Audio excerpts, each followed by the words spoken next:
धूल भरी ऊबड़ खाबड़ पगडंडी पर रामू के कदम उठते गिरते थे। कांटे और पत्थर त्वचा को काट रहे थे, फिर भी हर कदम एक जिद्द भरा संघर्ष था। उसका 1 बीघा का छोटा सा खेत सालों से बंजर और पानी के लिए प्यासा था, लेकिन यही उसकी आखिरी उम्मीद थी। सुबह की पहली किरण पहाड़ के पीछे निकलते ही वह खेत में पहुंच जाता। रात के गहरे अंधेरे तक फावड़ा चलाता, पत्थर निकालता, बीज बोता, सूखी मिट्टी से लगातार जूझता रहता।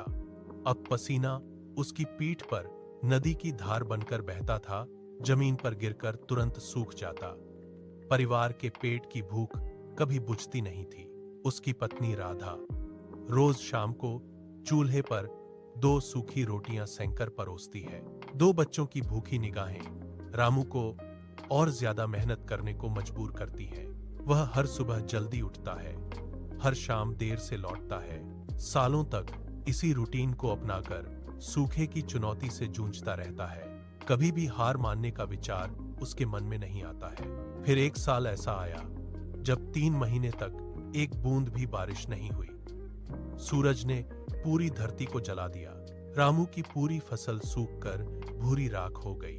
पूरे गांव में भुखमरी का काला साया छा गया। रामू ने अपनी जमीन को एक आखिरी बार चारों ओर से देखा, फिर भी हार मानने से मना किया।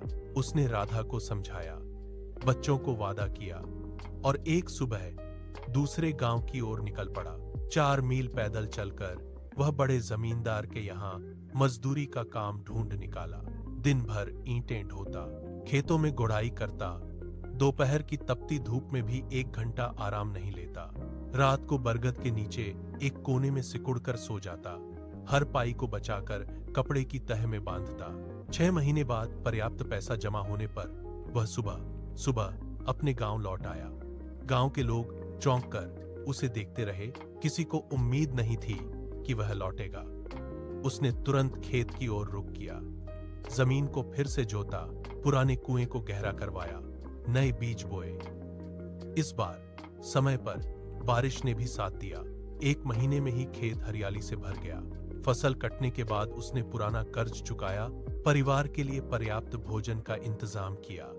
वह अब गांव में सम्मानित और आत्मनिर्भर व्यक्ति बन गया। उसकी हार न मानने की कहानी आज भी गांव के बच्चों को सुनाई जाती है। धूल भरी ऊबड़ खाबड़ पगडंडी पर रामू के कदम उठते गिरते थे। कांटे और पत्थर त्वचा को काट रहे थे, फिर भी हर कदम एक जिद्द भरा संघर्ष था। उसका 1 बीघा